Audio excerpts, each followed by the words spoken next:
Hey, welcome to Big Happy Life, the show that's all about shaping your thoughts and actions so that life feels easier, you get more done, you feel more in control, and you have a bit more fun along the way.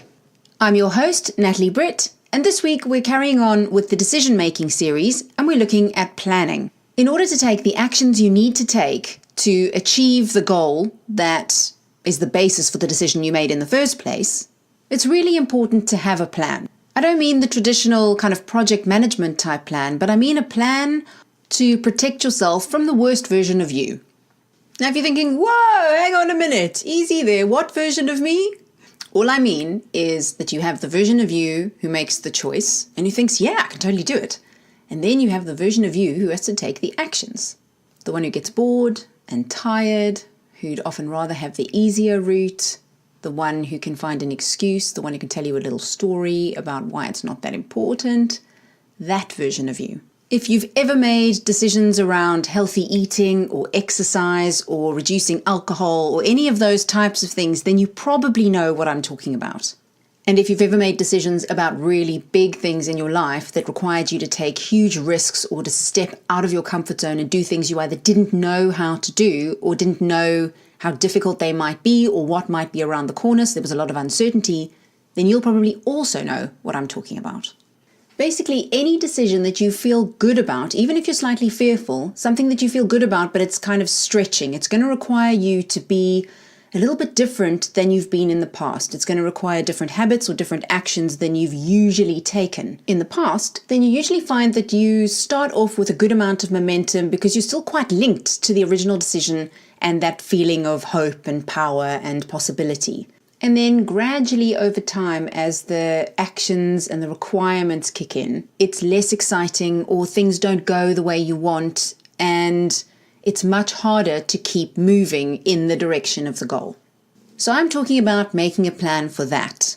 For saying, I know I'm in this for the long haul. I know my motivation isn't going to stay at the exact same level it is currently, and I need to plan for all levels of motivation because I'm going to have to keep doing this regardless of what happens to my motivation over a period of time. To do this, though, it's useful to know a couple of things. Motivation can be heightened by certain things, and it can be squashed by certain things. And one of the things that squashes motivation is fatigue, tiredness. And one of the types of fatigue that a lot of people don't know about is decision fatigue. Your brain only takes up 2% of your body mass, and it uses 20% of the calories you take in a day. So that just gives you a sense of the kind of energy burn associated with thinking and decision making. So if you think about the fact that when you plan things, they run according to plan, or there are shifts away from the plan and then you just need to course correct. But in the absence of a plan, you're making far more decisions. And with every decision, you give yourself another opportunity to get tired and go back the other way. Because the more tired you get, the more likely you are to revert to some sort of pattern. Very often we refer to this as kind of losing willpower, but what actually is usually happening is we get tired and we revert to older, more familiar, possibly habitual thought patterns.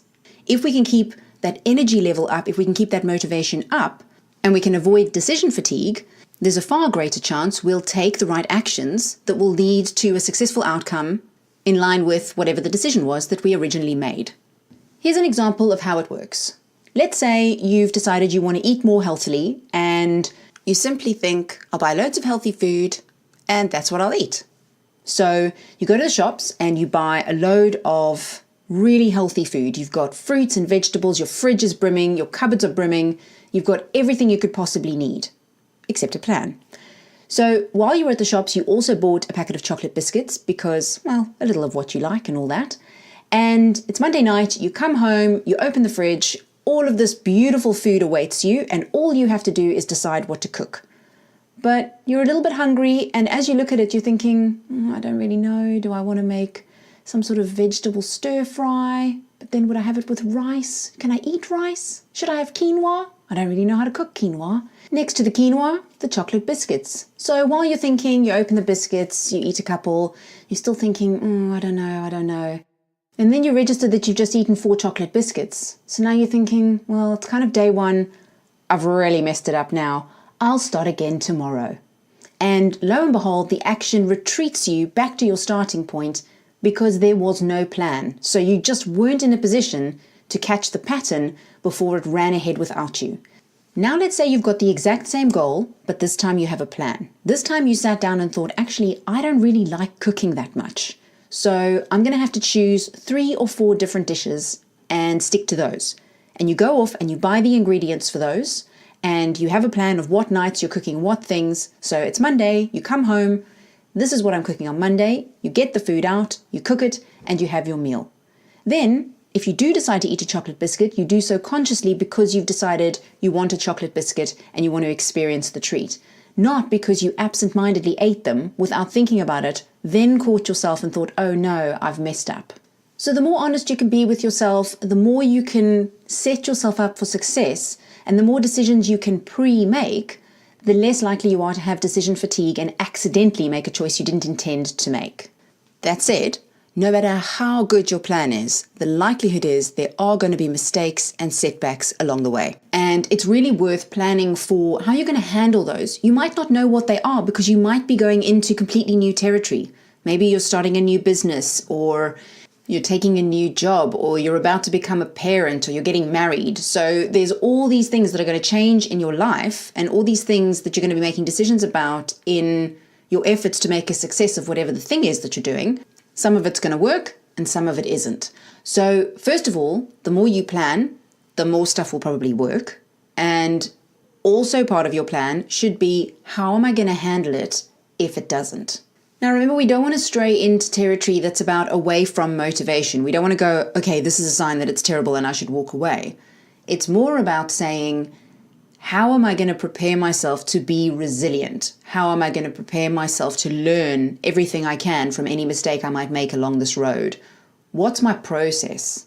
Earlier, I also talked about shaping your environment. Now, what that's all about is creating a space where you are more likely to take the actions necessary to achieve your goal.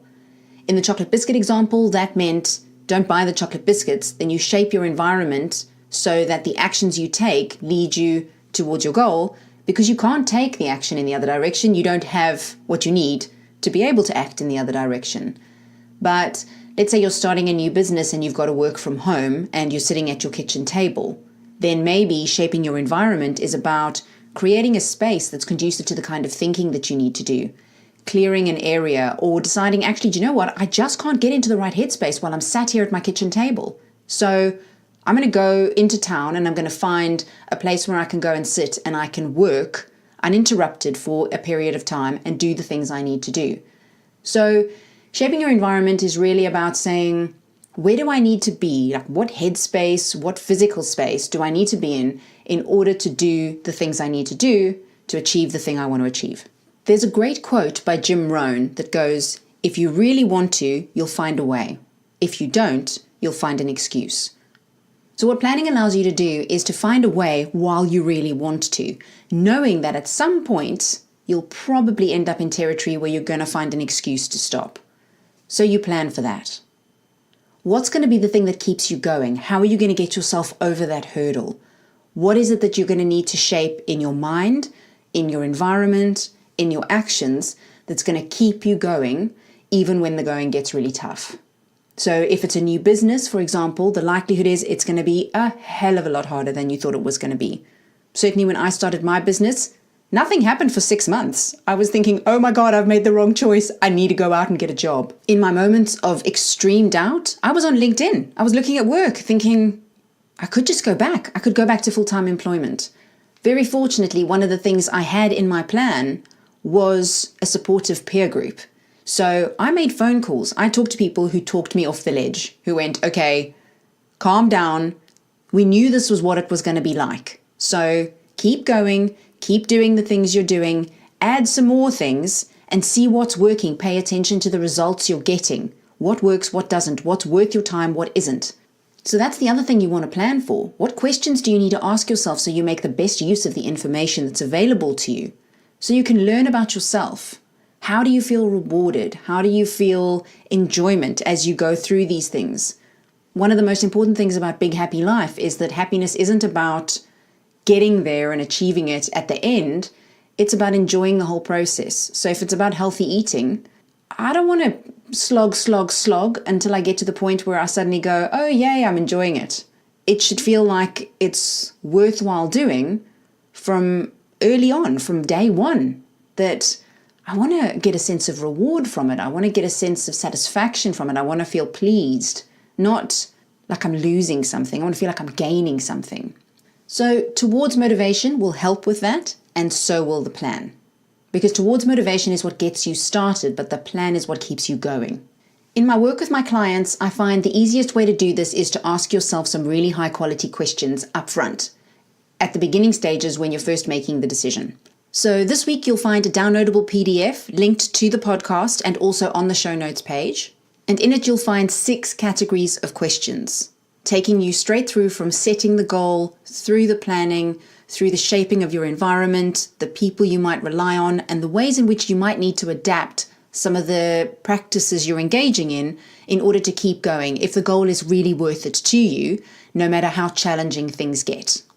Once you've answered those questions, and you don't need to answer all of them, think of them more like a kind of thought ignition, a kind of spark, something that will lead your thinking in a variety of directions, maybe more directions than you would naturally take on your own. When you download the PDF, you'll also see a link to join the Facebook group if you would like to, and the option is there then for you to share ideas, kind of bounce stuff off other people who are also doing similar things to you, and to ask me questions directly as well. If there's any way at all I can help you make your plan stronger, help you achieve the goals you've set for yourself, and make that whole process of taking the necessary actions easier, then please get in touch. The Facebook group is a great way to do that. And it's also a great way to find out about upcoming episodes, some of the guests we'll be talking to, all of the different things that are coming up, and any training courses and different workshops and webinars and all those kinds of cool things that are going to be launching in the new year. For this part of the podcast series, the decision-making series, we have one more podcast to go. And in that one, we're going to be looking at checking in with yourself. So it fits in with what we've been speaking about today with the plan and the fact that you will make mistakes and things will happen. But the ability to check in with yourself and then adapt your plan accordingly and adapt your actions accordingly, along with that towards motivation, so you always know where you're going, gives you the greatest chance of success, of creating a reality based on the decision that you took. So join me next week to hear all about that. But for now, thanks for listening.